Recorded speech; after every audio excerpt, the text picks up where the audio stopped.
दोस्तों स्वागत है आपका ऑनलाइन क्लासेस विद यशवंत साध में।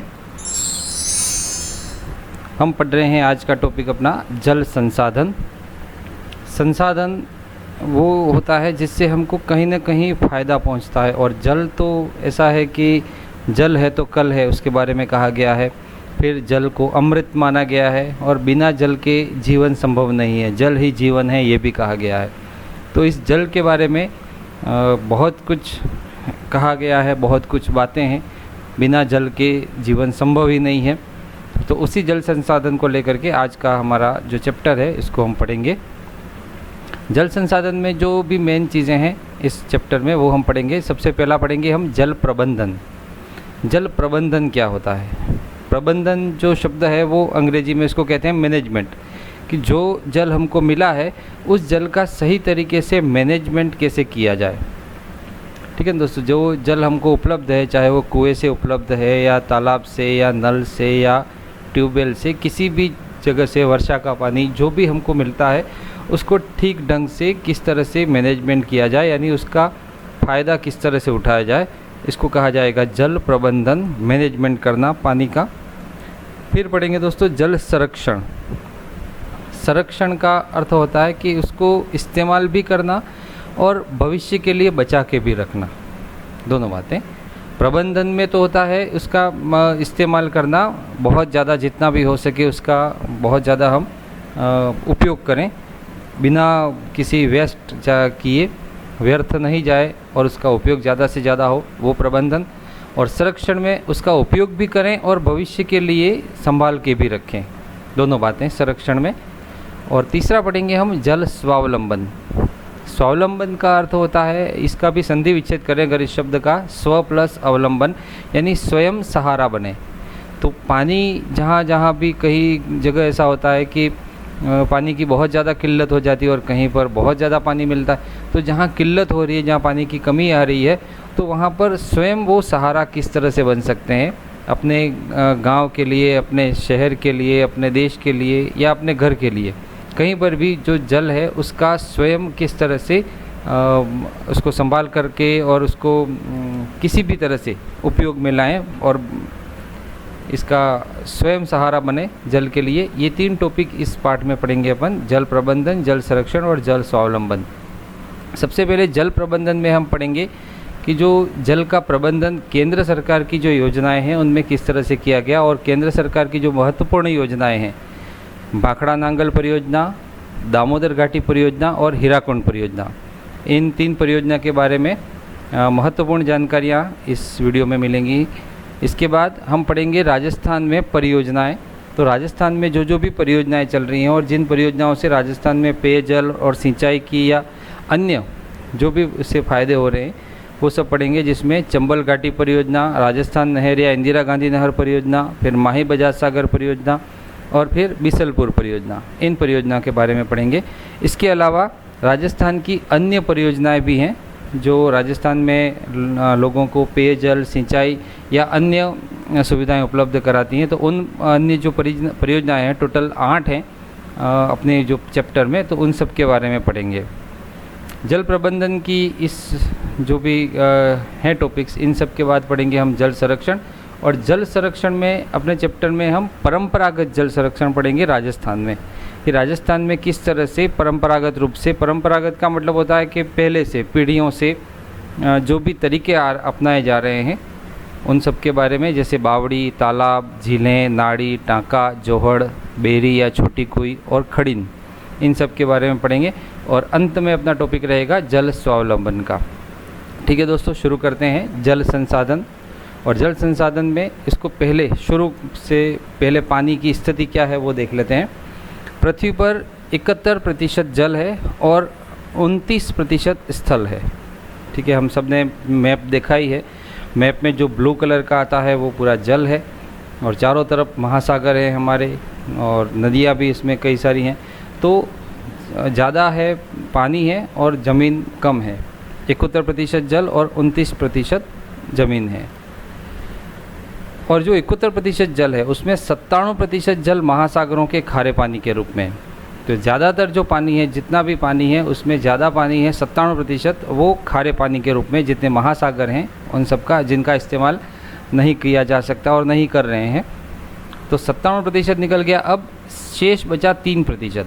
71% जो जल है उसमें से वो जो 71% है उसका 97% तो खारे पानी के रूप में और 3% जल उपयोगी है। अब ये जो 3% है, उन 3% में भी 69% हिम के रूप में यानी बर्फ़ के रूप में है, और 30% है वो भूमिगत जल के रूप में, ज़मीन के अंदर जो पानी है वो।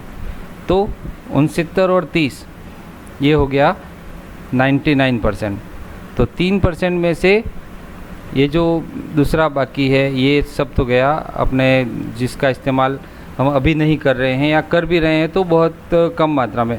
अब जो बचा शेष 1% जल का उपयोग मानव अपनी आवश्यकताओं के लिए करता है।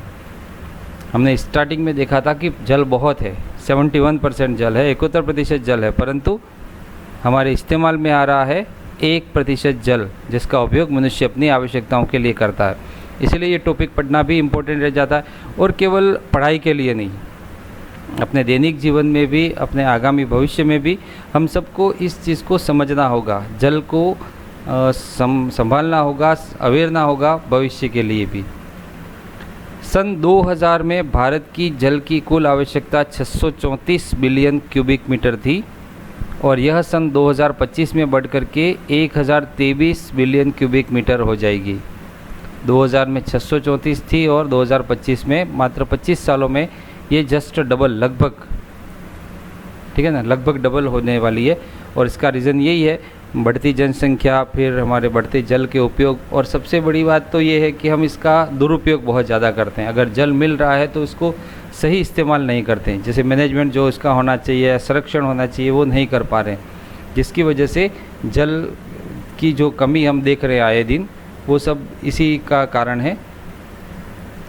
बढ़ती जनसंख्या और वैश्विक उष्णता, एक तो जनसंख्या बढ़ रही है, पॉपुलेशन बढ़ रही है, और दूसरी है वैश्विक उष्णता, जिसको कहेंगे अपन ग्लोबल वार्मिंग।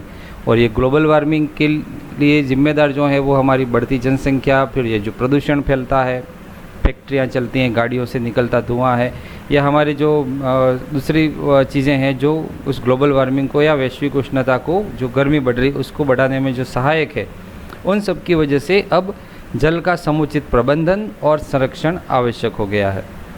और दोस्तों, अगर हम अभी भी नहीं चेते तो भविष्य में इसके बहुत ज़्यादा दुष्परिणाम हमको देखने को मिल सकते हैं, क्योंकि अभी भी कई सारी कंडीशंस ऐसी आ रही हैं कि जो जल मिल रहा है हमको, चाहे वो भूमिगत जल हो या कोई और जल हो, तो उसमें भी कहीं पर फ्लोराइड की मात्रा अधिक है, कहीं पर कुछ है, कहीं पर कुछ है।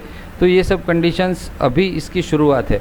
अगर हम इसको अभी संभाल लेंगे तो आने वाले समय में हमको जल की कोई कमी नहीं पड़ेगी, नहीं तो बहुत भयावह स्थिति हमारे सामने आ जाएगी। तो दोस्तों, सबसे पहले शुरू करते हैं अपन जल प्रबंधन। वर्षा जल का अधिकांश भाग नदियों के द्वारा समुद्र में व्यर्थ ही चला जाता है।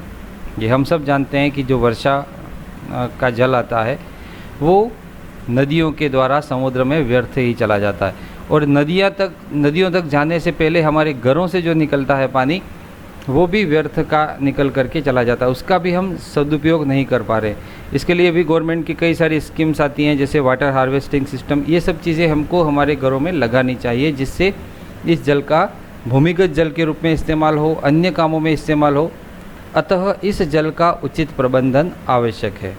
ठीक है, जो पानी व्यर्थ चला जाता है उसका उचित प्रबंधन आवश्यक है, क्योंकि जो समुद्र में चला गया वो समुद्र में जाने के बाद फिर वहाँ खारा हो जाएगा, और खारे होने के बाद फिर उसका कोई उपयोग हम नहीं कर पाएंगे। तो समुद्र में जाने से पहले इसका उचित प्रबंधन कर लें, ये आवश्यक है। देश की आज़ादी के बाद विभिन्न पंचवर्षीय योजनाओं के माध्यम से बहुउद्देशीय जल परियोजनाएं प्रारंभ की गई। जैसे ही हमारा देश आज़ाद हुआ 1947 में, उसके बाद विभिन्न पंचवर्षीय योजनाएं जो हर 5 साल में लागू की गई, और उन पंचवर्षीय योजनाओं के माध्यम से बहुउद्देशीय जल परियोजनाएं प्रारंभ की गई। बहुउद्देशीय जल परियोजना का मतलब ये है जिसमें बहुत सारे उद्देश्य की पूर्ति हो, जैसे जल का उपयोग सिंचाई के लिए हो, पेयजल के लिए हो, उससे बिजली बनाने में काम आए, और भी कई सारी चीज़ें जो एक ही चीज़ से इस्तेमाल हो जाए, इसी को कहेंगे हम बहुउद्देशीय, जिससे बहुत सारे उद्देश्य की पूर्ति हो। तो जल परियोजनाएं जो लागू की गई वो बहुउद्देशीय जल परियोजनाएं लागू की गई आज़ादी के बाद। बहुउद्देशीय जल परियोजनाओं को देश के प्रथम प्रधानमंत्री नेहरू जी ने आधुनिक भारत का जल मंदिर कहा था। उस समय देश के जो प्रथम प्रधानमंत्री थे पंडित जवाहरलाल नेहरू, उन्होंने ये जो जल परियोजनाएं, बहुउद्देशीय जल परियोजनाएं हमारी लागू हुई थी, उनको आधुनिक भारत का जल मंदिर कहा था। ये भी याद रखने की बात कि आधुनिक भारत का जल मंदिर किसे कहा था या किसने कहा था।